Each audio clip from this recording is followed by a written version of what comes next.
Good morning students. Today we are going to discuss about colloids. Okay, जो आज का हमारा टॉपिक है उसमें हमें स्टडी करना है कोलॉइड्स को. ठीक है, तो सबसे पहले हम ये जान लेते हैं कि ये कोलॉइड्स एक्चुअली क्या होते हैं. तो जब आप NCERT की बुक उठाकर देखोगे तो आपको एक चीज़ दिखाई पड़ेगी कि कोलॉइड्स यानी कोलॉइडल सोल्यूशन को कभी ट्रू सोल्यूशन से कंपेयर करके बताया गया है तो कभी सस्पेंशन से कंपेयर करके बताया गया है. एक्चुअली ये टॉपिक ही ऐसा है कि जब आप इसे कंपेयर करके पढ़ोगे ट्रू सोल्यूशन और सस्पेंशन से तो ये आपको ज़्यादा समझ में आएगा. क्यों?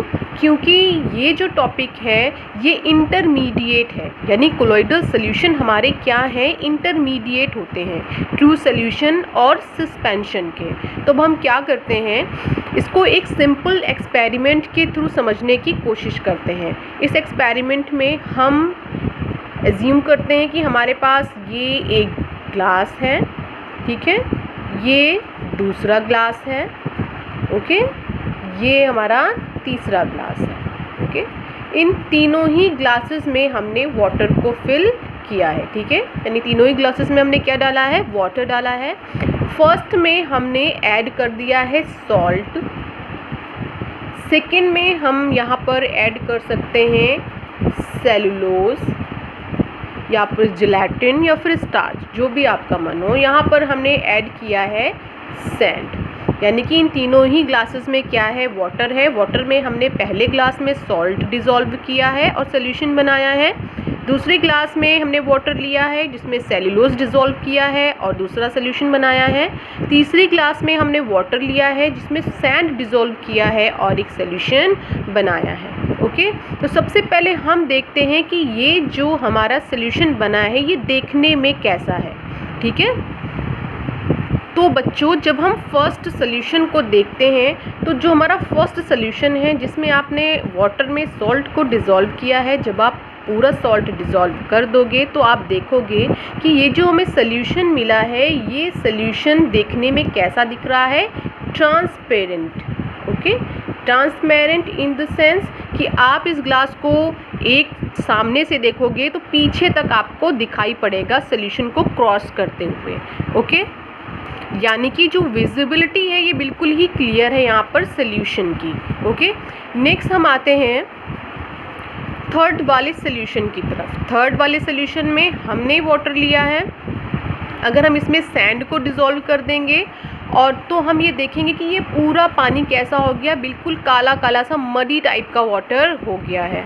जब आप इसको देखोगे तो आप एक साइड से दूसरे साइड कुछ भी नहीं देख पाओगे इस ग्लास में. ठीक है, तो ये जो हमारा सोल्यूशन बना है इसका अपीयरेंस कैसा है, ये ओपेक है. ओके, ठीक है बच्चों, हम आते हैं अपने सेकेंड वाले सोल्यूशन की तरफ, सेलुलोज की तरफ. ठीक है, सेलुलोज का वाटर में सोल्यूशन. इसमें हमें ये देखने को मिलता है कि ये जो हमारा सोल्यूशन है ना तो ये ट्रांसपेरेंट है ना तो ये ओपेक है, ये इन दोनों के बीच का मिक्सचर है. ठीक है, या तो ये 100% क्लियर भी नहीं है और 100% ओपेक भी नहीं है कि आपको बिल्कुल दिखाई ना पड़े.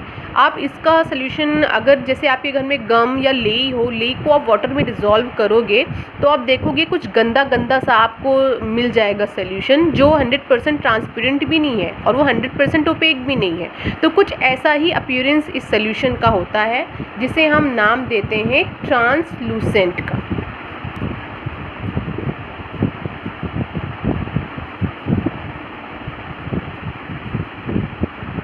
अब बच्चों यहाँ पर हम एक और टर्मिनोलॉजी को क्लियर करते हैं.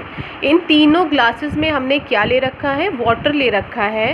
तो जो ये वाटर है ये वाटर हमारा कहलाता है डिस्पर्जन मीडियम. ओके, और यहाँ पर जो सॉल्ट हमने ऐड किया है ये सॉल्ट कहलाता है डिस्पर्स्ड फेस. यहाँ पे सेल्यूलोज को हमने ऐड किया है तो यहाँ पे सेल्यूलोज है हमारा डिस्पर्स्ड फेस, यहाँ पे सैंड है हमारा डिस्पर्स्ड फेस. ओके, अब हम देखते हैं सेकेंड टर्मिनोलॉजी को उठाते हैं यहाँ से. ऐसे सोल्यूशन जिसमें आप आर से पार देख सकते हो, यानी वो कैसे हो, ट्रांसपेरेंट हो, तो ऐसे सोल्यूशन को हम बोलते हैं ट्रू सोल्यूशन. ऐसे सोल्यूशन को हम क्या बोलेंगे, ट्रू सोल्यूशन. ओके, ऐसे सोल्यूशन ऐसे सॉल्यूशन जिसमें जो ओपेक होते हैं उसे आप क्या बोलोगे? सस्पेंशन बोलेंगे। ठीक है, वो क्या कहलाएंगे? सस्पेंशन। और इन दोनों के बीच का जो इंटरमीडिएट होता है वही कहलाता है हमारा कोलॉइडल सॉल्यूशन। ओके, अब हम बात करते हैं नेचर की। तो नेचर क्या है? सबसे पहली बात, ऐसे सॉल्यूशन जिनको हम आर से पार देख सकते हैं, यानी जो बिल्कुल ट्रांसपेरेंट होते हैं, ऐसे सॉल्यूशन हमारे कहलाते हैं होमोजीनस। होमोजीनस, ठीक है। ऐसे सॉल्यूशन जिसमें हम डिफ्रेंशिएट कर सकते हैं, डिस्पर्स्ड फेज और डिस्पर्जन मीडियम के बीच में हम डिफ्रेंशिएट कर सकते हैं। देखो बच्चों, यहाँ पे नहीं कर सकते थे हम। यहाँ पे वाटर था, वाटर में हमने सॉल्ट को डिसॉल्व कर दिया और सॉल्ट इसमें 100% डिसॉल्व हो गया। सॉल्ट का एक भी पार्टिकल हम नेक्ड आई के थ्रू नहीं देख सकते, ठीक है। तो ये कैसा हो गया? हमारा होमोजीनस हो गया। सेलुलोज की कंडीशन में आप आएंगे, यहाँ पर आप स्टार्च भी ले सकते हो, जेलेटिन भी ले सकते हो, ठीक है, गम या ग्लू भी ले सकते हो आप यहाँ पर। तो यहाँ पर आप देखोगे वाटर है और आपको पार्टिकल्स दिखाई पड़ेंगे, ठीक है। डिस्पर्स्ड फेज के जो पार्टिकल्स हैं वो पार्टिकल्स आपको दिखाई पड़ेंगे, ठीक है।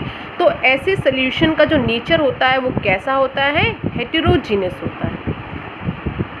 ओके, नेक्स्ट आते हैं सस्पेंशन में। तो सस्पेंशन में भी ऑब्वियस सी बात है, वाटर है, वाटर में आपने सैंड लिया है तो वो भी आपको दिखाई पड़ेगा। तो ये भी सॉल्यूशन हमारा क्या होगा? हेटेरोजीनस ही होगा, ठीक है। इसीलिए जब आप वो पढ़ते हो एनसीईआरटी बुक, तो एनसीईआरटी बुक में आपको ये लिखा हुआ मिलता है colloid is a heterogeneous system. ये क्या है? हमारा कोलॉइड का कॉन्सेप्ट चल रहा है, ये इंटरमीडिएट वाला। तो क्या पहली लाइन आपको मिलती है? Colloid is a heterogeneous system, हम इसीलिए बोलते हैं। ओके, अब क्वेश्चन अराइज होता है कि ये जो कंडीशन क्रिएट हुई है कि ये ट्रांसपेरेंट है, ये ट्रांसलूसेंट है, ये ओपेक है, ठीक है, इसको हमने ट्रू सोल्यूशन बोला, ये हमारे कोलॉइडल सोल्यूशन है और ये सस्पेंशन है। तो ये कैसे और क्यों अराइज हुई है?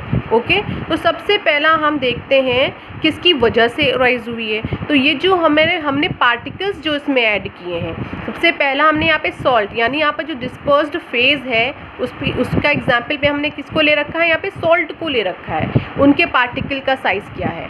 इसमें वाटर में हमने जिसको डिसॉल्व किया है उसके पार्टिकल का साइज़ क्या है? और यहाँ पर वाटर में हमने सैंड को डिसॉल्व किया है तो सैंड के पार्टिकल का साइज़ क्या है? ये इस बात पे डिपेंड करता है, ठीक है। तो आप ये बोल सकते हो कि जो हमने ये डिफ्रेंशिएट किया है ट्रू सोल्यूशन, कोलॉइडल सोल्यूशन और सस्पेंशन को, वो किसके बेसिस पे किया है? तो वो हमने किया है पार्टिकल के साइज़ के बेसिस पे किया है, ठीक है। तो ट्रू सोल्यूशन के केस में जो हमारा डिस्पर्स्ड फेज के पार्टिकल्स होते हैं या आप, तो वो जो पार्टिकल्स होते हैं इनका साइज़ क्या होता है? लेस देन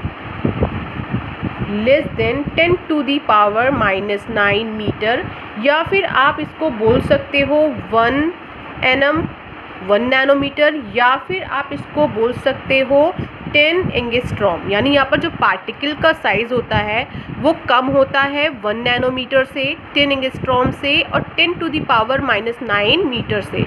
ये जो मैं आपको बता रही हूँ ये आपको याद करना मस्ट है, ये कॉम्पिटिटिव एग्ज़ाम में बहुत ज़्यादा पूछा जाता है, ठीक है। नेक्स्ट हम आते हैं कोलॉइडल सोल्यूशन।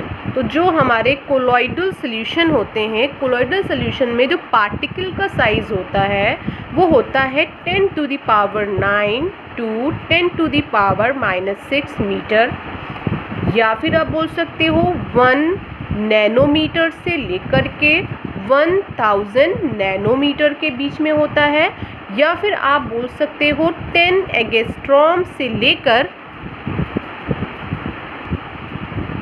10,000 एंगस्ट्रॉम के बीच तक होता है। अब हम आते हैं सस्पेंशन में। सस्पेंशन में पार्टिकल का साइज़ क्या होता है? सस्पेंशन में पार्टिकल साइज़ होता है more than 10 to the power -6 metre और 1000 नैनोमीटर और मोर देन 10,000 एंगस्ट्रॉम। ओके, तो यहाँ से अगर आपको कोई बोले कि आपको डेफिनेशन बतानी है कोलॉइड्स की, तो देखिए आपके लिए कितनी आसान हो चुकी है डेफिनेशन। देखिए, colloid is a intermediate state between true solution and suspension in which the diameter at dispersed phase particle is 1 to 1000 nanometer। Okay, चलिए हम डेफिनेशन लिख देते हैं। Colloid is an intermediate state between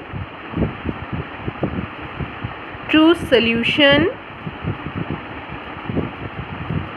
and suspension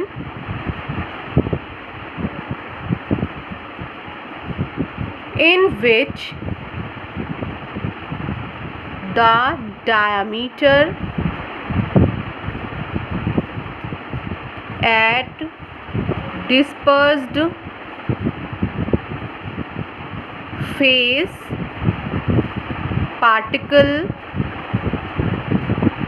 is 1 to, देखिए 1000 nanometre, या फिर आप लिख सकते हो 10 एंगस्ट्रॉम टू 10,000 एंगस्ट्रॉम, या फिर आप लिख सकते हो 10 to the power 9 to 10 to the power -6 metre.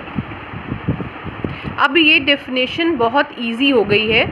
कैसे इजी हो गई है? क्योंकि आपने इसको कंपैरेटिव पढ़ा है। कंपैरेटिव किससे किससे कंपेयर किया है? ट्रू सॉल्यूशन से और सस्पेंशन से, जो कि इसकी डेफिनेशन भी यही बोलती है। ठीक है, तो कोलॉइड्स हमारे क्या होते हैं? Colloid is an intermediate state between true solution and suspension in which the diameter at dispersed phase particle is 1 to 1000 nanometre और 10 एंगस्ट्रॉम टू 10,000 एंगस्ट्रॉम और 10 to the power 9 to 10 to the power -6 metre. Okay, अब बच्चों हम क्या करते हैं? एक comparison chart बनाते हैं। इस चार्ट से ये कॉन्सेप्ट हमारे माइंड में लॉक हो जाएगा। तो सबसे पहले हम यहाँ पर किसको लेते हैं? ट्रू सोल्यूशन को लेते हैं, ट्रू सोल्यूशन। उसके बाद सेंटर पर हम रखते हैं कोलॉइडल सोल्यूशन को। ओके, लास्ट में हम रखते हैं सस्पेंशन को, और एक कंपैरेटिव चार्ट बनाएंगे हम इसका। ठीक है बच्चों, तो सबसे पहला जो टर्म हम लेके चलेंगे वो होगा साइज ऑफ पार्टिकल। तो आपको पता है ट्रू सॉल्यूशन में कितना होता है? Less than 10 to the power 9 metre और 1 नैनोमीटर और 10 to the power 10 angstrom. Okay, अब हमारे कोलॉइडल सोल्यूशन का पार्टिकल्स में साइज़ क्या होता है? 10 to the power 9 to 10 to the power -6 metre और 1 नैनोमीटर टू 1000 नैनोमीटर और 10 एंगस्ट्रॉम टू 10,000 एंगस्ट्रॉम। ओके, यहाँ पर हम आएंगे तो क्या होगा? More than 10 to the power -6 metre और 1000 नैनोमीटर और 10,000 एंगस्ट्रॉम। ओके बच्चों, नेक्स्ट पॉइंट है जो हमें कंपेयर करना है वो है नेचर। तो नेचर आपको पता ही हो गया है।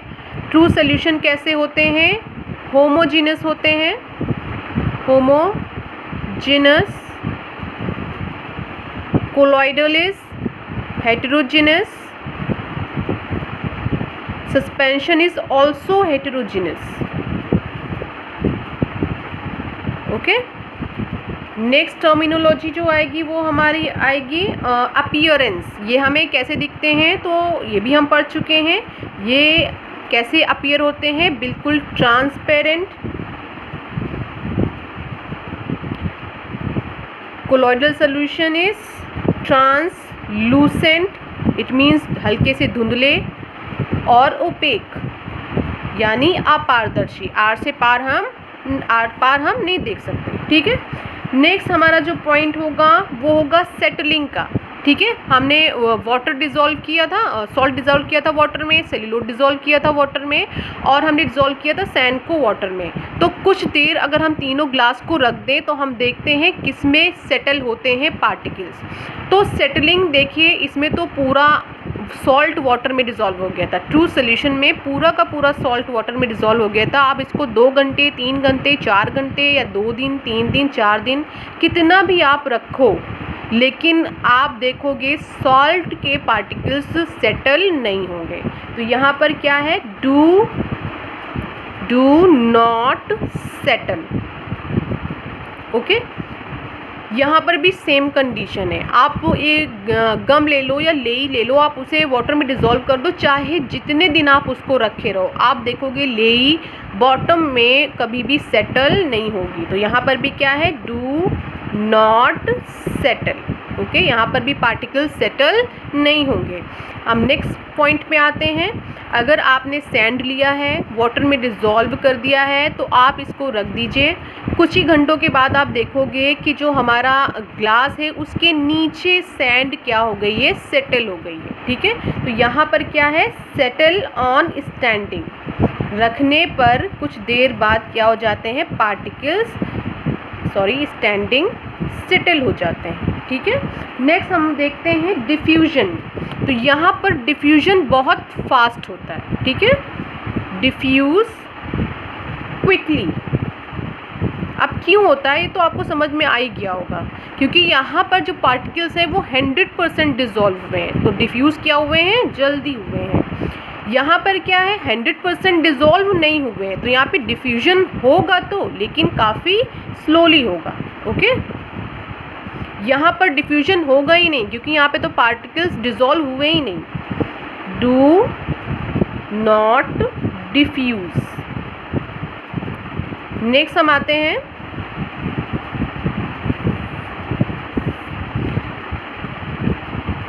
विजिबिलिटी को चेक कर लेते हैं। विजिबिलिटी क्या है, पार्टिकल्स आर अनविजिबल। अगर आप वाटर में सॉल्ट को डिज़ोल्व कर चुके हो तो आप वाटर में सॉल्ट के पार्टिकल्स को देख नहीं सकते। तो यहाँ पे पार्टिकल्स क्या हो गए हमारे, पार्टिकल्स आर इनविजिबल हो चुके हैं। भले ही आप माइक्रोस्कोप भी लगा दो तब भी ट्रू सोल्यूशन में आप जो है डिस्पर्स्ड के पार्टिकल्स को नहीं देख सकते। ठीक है, नेक्स्ट हम आते हैं विजिबिलिटी। यहाँ पर क्या है, ऐसी है कि यहाँ पर जो पार्टिकल्स होते हैं वो क्या करते हैं, जब आप टॉर्च दिखाओगे तो वो लाइट को क्या करेंगे, स्कैटर करेंगे। लाइट क्या करेंगे, स्कैटर करेंगे। और ये चीज़ आपने किस में देखी है, माइक्रोस्कोप के थ्रू देखी है, यानी कि नेक्ड आइज के थ्रू आपने ये प्रॉपर्टी नहीं देखी। कोलोइडल सोल्यूशन की ये स्पेशल प्रॉपर्टी है कि कोलोइडल सोल्यूशन में जो पार्टिकल्स होते हैं वो लाइट को स्कैटर करते हैं, और ये चीज़ आपने देखी किसके थ्रू है, माइक्रोस्कोप के थ्रू। ठीक है, क्योंकि ये पार्टिकल्स 100% डिज़ोल्व नहीं हुए, तो ये लाइट स्कैटर करने की कैपेसिटी रखते हैं। इसके बाद हम आते हैं सस्पेंशन के केस में। तो सस्पेंशन के केस में आपको माइक्रोस्कोप की ज़रूरत ही नहीं है, आप नेक्ड आइज के थ्रू भी इसके पार्टिकल्स को देख सकते हो। ठीक है, नेक्ड आइज के थ्रू आप देख सकते हो, माइक्रोस्कोप की भी ज़रूरत नहीं है, ऐसे ही देख सकते हो। ठीक है, नेक्स्ट हम आते हैं फिल्ट्रेबिलिटी भी चेक कर लेते हैं। कौन फिल्टर होगा पहले, कौन बाद में, कौन होगा कौन नहीं होगा, ये भी हमें चेक करना ज़रूरी है। तो चलिए, नेक्स्ट पॉइंट है हमारा filterability. Pass through ordinary filter paper. Obvious सी बात है कि इसमें जो पार्टिकल्स हैं वो बहुत ज़्यादा छोटे हैं, और जो हमारा फ़िल्टर पेपर होता है, उस जो नॉर्मल फ़िल्टर पेपर होता है उसमें पोर साइज़ थोड़ा सा क्या होता है, बड़ा होता है, और जो एनिमल मेम्ब्रेन होती है उसमें पोर्स का साइज़ काफ़ी छोटा होता है। अब फिल्ट्रेबिलिटी ट्रू सोल्यूशन में हम देखेंगे तो हमें एकदम साफ पता चलेगा कि जो हमारा ट्रू सोल्यूशन है उसमें पार्टिकल का साइज़ काफ़ी छोटा है। तो ये पार्टिकल्स क्या होंगे, पास आउट हो जाएंगे नॉर्मल फ़िल्टर पेपर से भी, यानी ऑर्डिनरी फ़िल्टर पेपर से भी, और साथ ही में हमारे एनिमल मेम्ब्रेन से भी। ठीक है, पास through ordinary filter paper as well as animal membrane, दोनों से पास होंगे, एनिमल मेम्ब्रेन। नेक्स्ट है हमारा, इसमें जो पार्टिकल का साइज होता है वो 10 एंगस्ट्रॉम से लेकर के 10,000 एंगस्ट्रॉम होता है, जिसकी वजह से ये पास हो जाएंगे ऑर्डिनरी फिल्टर पेपर से, लेकिन एनिमल मेम्ब्रेन से पास नहीं होंगे। तो ये पास किसके थ्रू हो जाएंगे? Ordinary filter paper. क्यों हो जाएंगे? क्योंकि ऑर्डिनरी फिल्टर पेपर का जो है साइज, पोर साइज क्या होता है? थोड़ा बड़ा होता है बस, लेकिन ये पास नहीं होंगे किसके थ्रू? एनिमल मेम्ब्रेन के थ्रू। ओके, इसके थ्रू ये पास नहीं होंगे। नेक्स्ट है हमारा, जो हमारे सस्पेंशन के पार्टिकल्स हैं, तो सस्पेंशन के पार्टिकल्स तो आपको समझ में आ ही गया होगा कि ये साइज़ में बड़े हैं, ठीक है।